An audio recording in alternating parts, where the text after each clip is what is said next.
So what is your full name? My name is Gary Curtis Brosz. Why did your parents select it for you? My first name was after my mother's uncle. My middle name is after my father, whose middle name was Curtis. Did you have a nickname? Yeah, in high school they called me Breezy because I talked a lot. When and where were you born? I was born in Yankton, South Dakota, February 21st, 1940. How did your family come to live there? We did not live there. I was born there because that was the only hospital within 60 miles of my hometown. I lived in Wagner, South Dakota, which was 60 miles away. Were there other family members that lived around you? We had my mother's family lived in Yankton. My dad's family lived in a little town 32 miles away by the name of Scotland, South Dakota. What house did you live in? Like, what kind of house was it? Well, we lived in a one-story home. It was a brick house. It was kind of one of the first brick homes that was built in Wagner. It was way on the north end of town, and it was a very nice home. It was very nice. Were there a lot of rooms? How many rooms were there? Let's see, we had 3 bedrooms on the main floor, a living room, a dining room, and a kitchen. And in the basement, my folks had made a small apartment down there, and that was kind of our play area. Did you have any siblings? Did you have to share a room or anything? Did you have your own? All 3. I had 2 other brothers. We all had our own bedroom, except when the 3rd one came along, we had to share. Okay. Did it have electricity? Yes, it did. Indoor plumbing? Yes, it did. Telephones? It had a telephone, yes. Just one? Just the one, yeah, and it was dial. Were there any special items that you remember that were in your house? Well, we had a coal bin because our furnace was, we burned coal for heat. And then near that coal bin was a kind of a hiding place that we used to use once in a while when we played hide and seek with our brothers and our cousins. What was your earliest childhood memory? My earliest childhood memory was that I think probably getting my first puppy. I got a little black and white bulldog that my dad brought home, and when he brought it home, it just fit in the palm of his hand. He was so small. That was really my first childhood memory. What'd you name him? The dog's name was Rex. How long did you have him? I think I had him until I was like 7 years old, and then somebody ran over him. Describe the personalities of your family members. My brother, Keith, is an elementary school principal. He's a very likable guy. My other brother was a middle school principal and an English teacher, and he was kind of the clown of the bunch. He was always of us. He always liked to play kind of some sneaky stuff on us because he was the baby of the family a little bit. And my parents were very likable people. They were very good in the community. They worked hard in the community, and people highly respected them. What kind of games did you play when you were growing up? We played a lot of baseball out in the yard. We played croquet. I don't know if people know what that game is like anymore or not. And we played a lot of tag and hide and seek outside because my mother did not like to have us running around in the house. Were you in kind of a neighborhood where you were kind of spread out from? Well, we had neighbors that were maybe friends that were probably a block away. So were there like neighborhood kids that you all? We'd all get together. We'd get together at the park, which was down at the end of the block, and that's where we played baseball a lot of times, or we'd play games, or we'd meet there and just have fun. What was your favorite toy and why? My favorite toy. I think my favorite toy was that my grandparents gave me an electric train, and it was a Lionel train. I still got it. And I valued that very, very highly, and I took very good care of it because, like I said, I still have it today. And Does it still work? It still works. It still works. What was your favorite thing to do for fun? A lot of times for fun, I think my favorite thing was to go to movies. You know, movies cost you 50 cents or 25 cents to go to a movie, and I went to a lot of movies, and a lot of my friends went to the movies. What was your favorite? Well, I like the westerns. I used to like people like Roy Rogers and Gene Autry and Randolph Scott. All of those were kind of my favorites. What did you do on the weekends? On the weekends, my dad owned and operated a grocery store. My weekends on Saturdays were working in the grocery store. And on Sundays, if there was some time, we kind of had free time. We'd get together with some friends, and we'd play some cards, or we'd play basketball. One of the fellows across the street had a big basketball court, and we played basketball, or we'd get a game of baseball going or something like that. How early did you start working for your dad? I started working in the grocery store when I was 4 years old. What did you do when you were Okay, 4? I sacked potatoes. I sacked potatoes. That was one of my main jobs, was to sack potatoes. We used to sell potatoes in 10-pound bags. Potatoes came in a 100-pound bag. So my job was to sack potatoes at 10 pounds, weigh them out, and I did that. And then my other job was usually to sweep and to what we call plugging the shelves. That meant putting merchandise or canned goods on the shelves. Did they pay you? Oh yes, I got paid pretty well. Yes, that's how I got through college. So did you save all that money that you made? I saved a lot of it. I saved because, you know, my folks didn't really have a lot of money, and if we wanted to go to college, they kept telling us we had to save our money, and I did. What was school like for you when you were a child? School was a real good, high school and grade school, I guess, middle school. I really enjoyed that. I was kind of a jock in high school. I lettered in all 3 sports: football, basketball, and track. I was an all-state basketball player. I was an all-state football player. School, I really admired my teachers. My teachers, I felt, were very good people, and that's one of the reasons why I went into teaching, because they were inspirational in my life. What were your best and worst subjects? Well, my best subject, believe it or not, was English. I loved literature and writing and composition, and I also loved social studies, especially history and geography. Probably my worst subjects were was math, and I didn't do so well in science either. Was your school really small? Like, how many kids do you Okay, my graduating class had 32 students in it. We were the smallest graduating class out of Wagner High School ever, I think. Most of the other classes were in the 50s and 60s. But for some reason there was a bad period of time in there when there were no kids. And it was small. It was small. What was kind of popular when you were growing up, like fads and such? Well, back in the 50s, of course, rock and roll was coming into existence, and the trends and fashions were usually old jeans, t-shirts.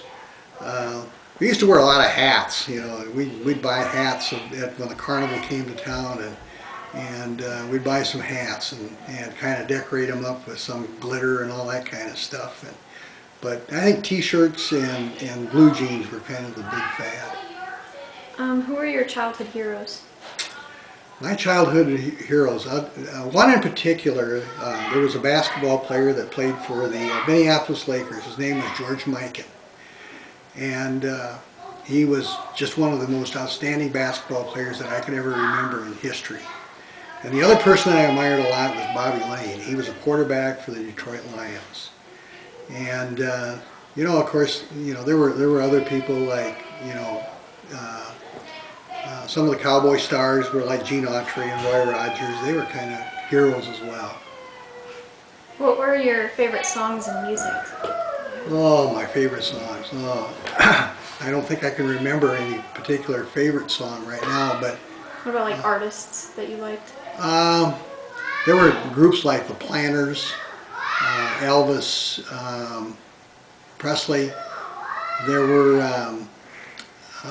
a lot of groups back then. There were people like the Preps. Oh, I can't really remember all of them anymore, but those were some of them. Were you ever mentioned in a newspaper? Yes, I was. Yeah. What was it for?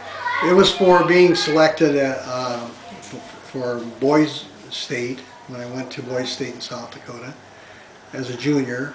There was quite a write-up about that. You got selected because of your notoriety in the community and in school, because you did other things besides, being an athlete. I had made the sport page quite a bit. And there were some articles also on our family as far as being in business and that kind of thing, and we were mentioned in those articles too.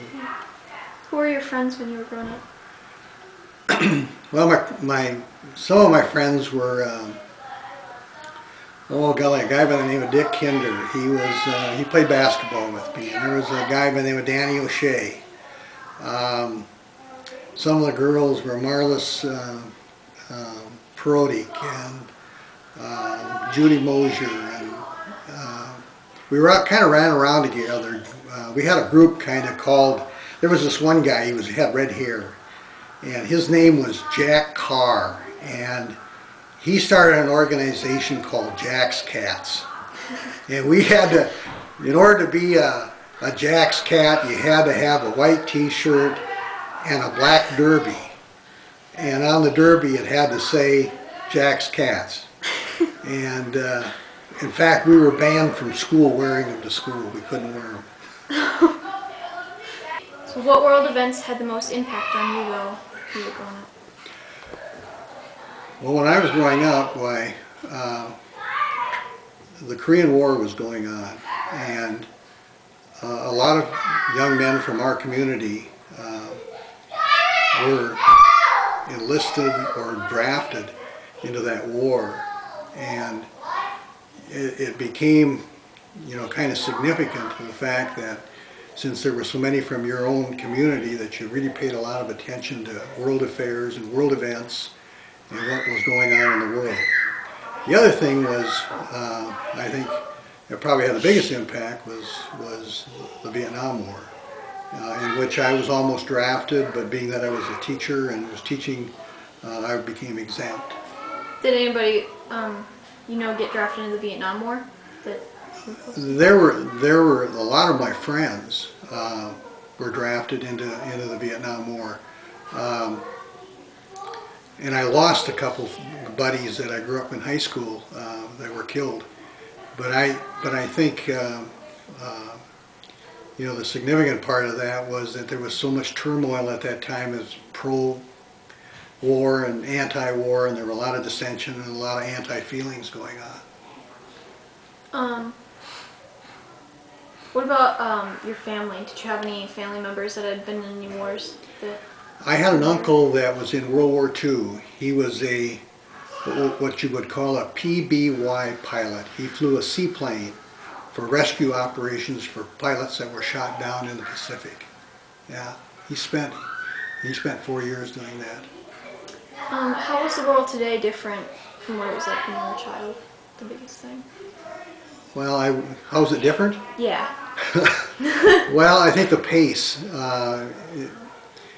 Back when I was growing up, there wasn't so much helter-skelter. I guess I would describe it that way, whereby the pace of society has picked up so fast that things are constantly changing all the time, and I think a lot of that has to do with the internet, those new technology and those kinds of things. But in my day, we were pretty relaxed. I mean, we weren't in any big hurry. Who is the oldest relative you remember? The oldest relative that I remember, well, actually, was my grandmother. She was 93 when she passed away. What do you remember about them? She was really a kind soul. When I was going to college, I used to spend some time when I'd go down and visit in Yankton. I'd go down and she'd always have me up for supper and and things like that. And she was one of these people that liked to sit down and talk to you about what your life was, what you were doing with your life. You know, she was really interested in that because she didn't want you to go astray. You know, she wanted you to follow the straight and narrow. Were there any special heirlooms, like photos, Bibles, or memorabilia that were passed down? I have a family Bible that was my grandfather's. He brought it over with his family from Germany when they came to the United States.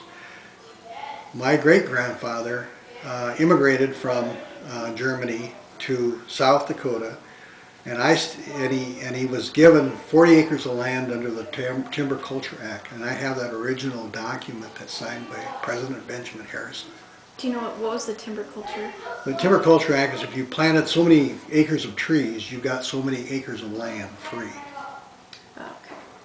What was the full name of your spouse? My full name of my spouse was Shirley Diane Schutte. When and how did you meet her? I met her in college.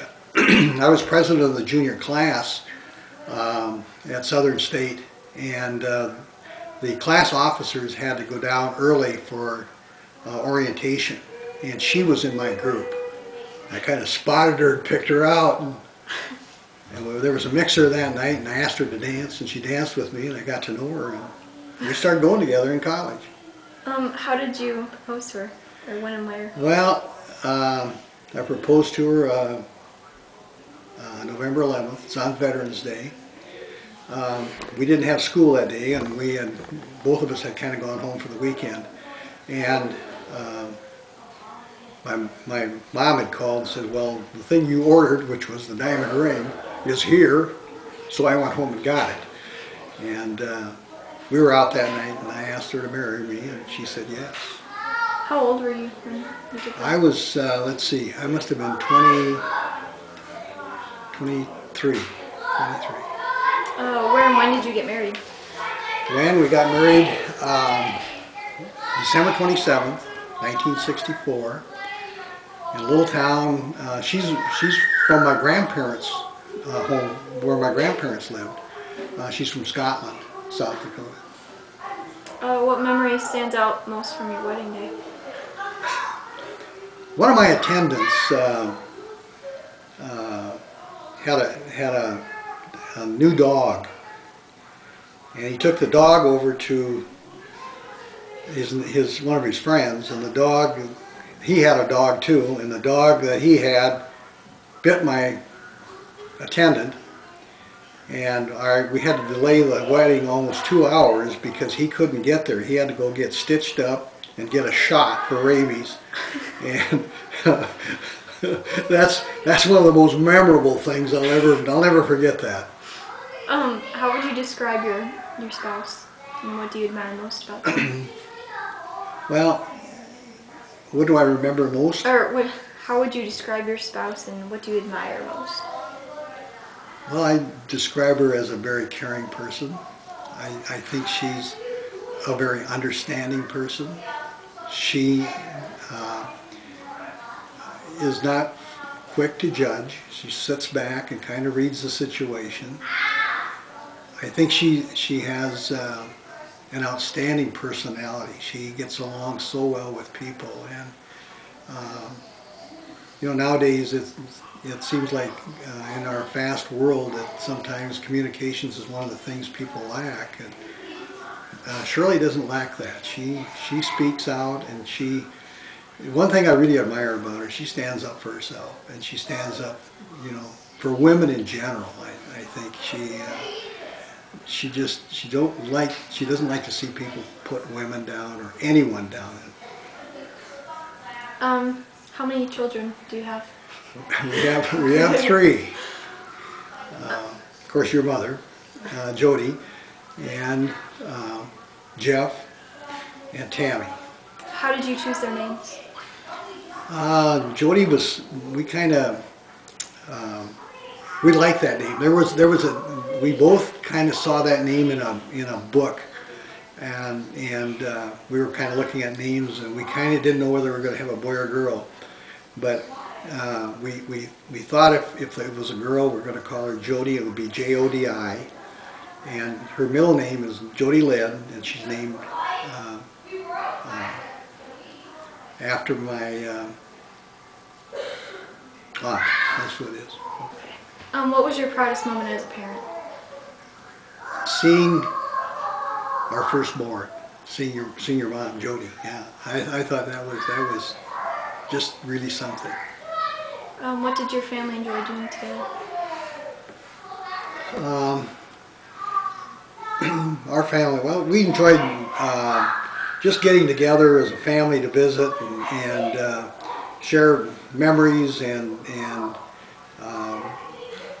visit with each other and talk about our families and things that were going on, how life was going on, what were some of the things that they were doing and of interest and those kinds of things.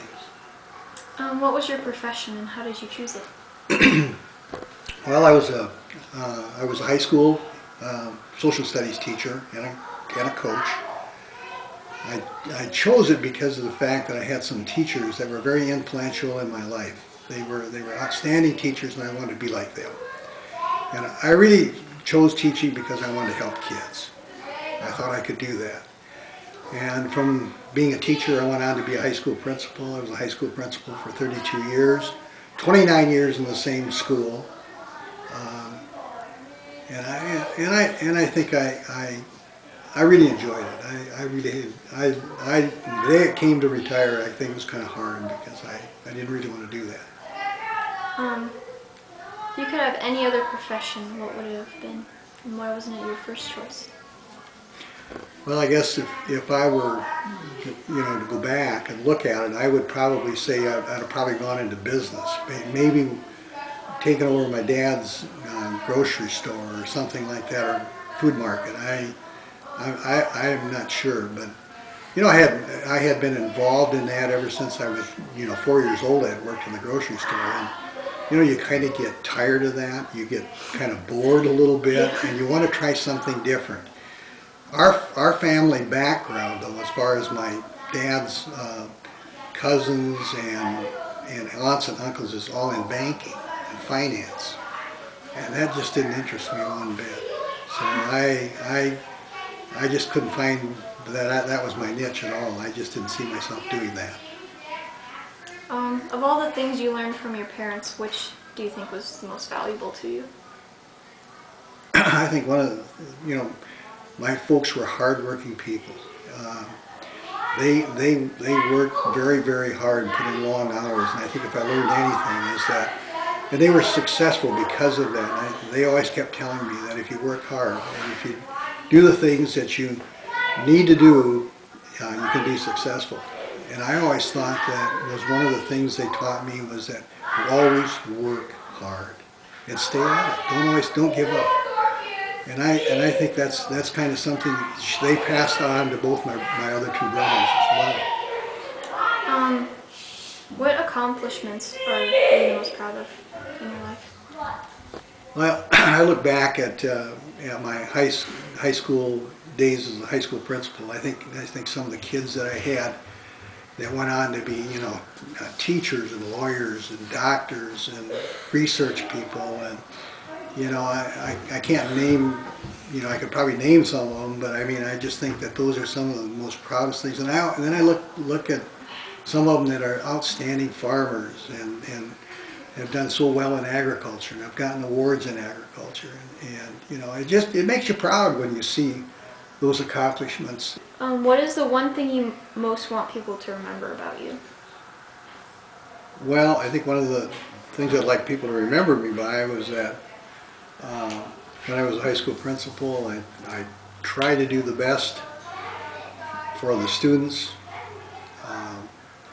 I always tried to be as fair as I could, but I think the thing that I looked out for first was the student.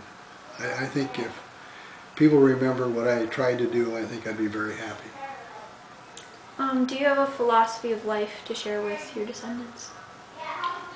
Well, the only philosophy I would say is that in today's world, you've got to be smart.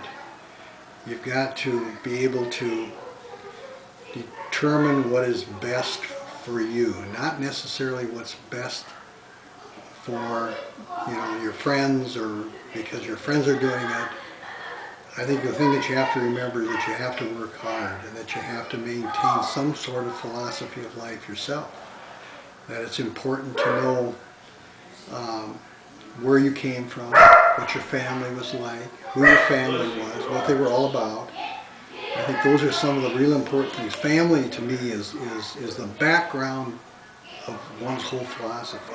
And then if your family is willing to work together and to work as a group, I think you can be very successful because a family is really an important, integral part of being successful. Okay. Thank you. You're welcome.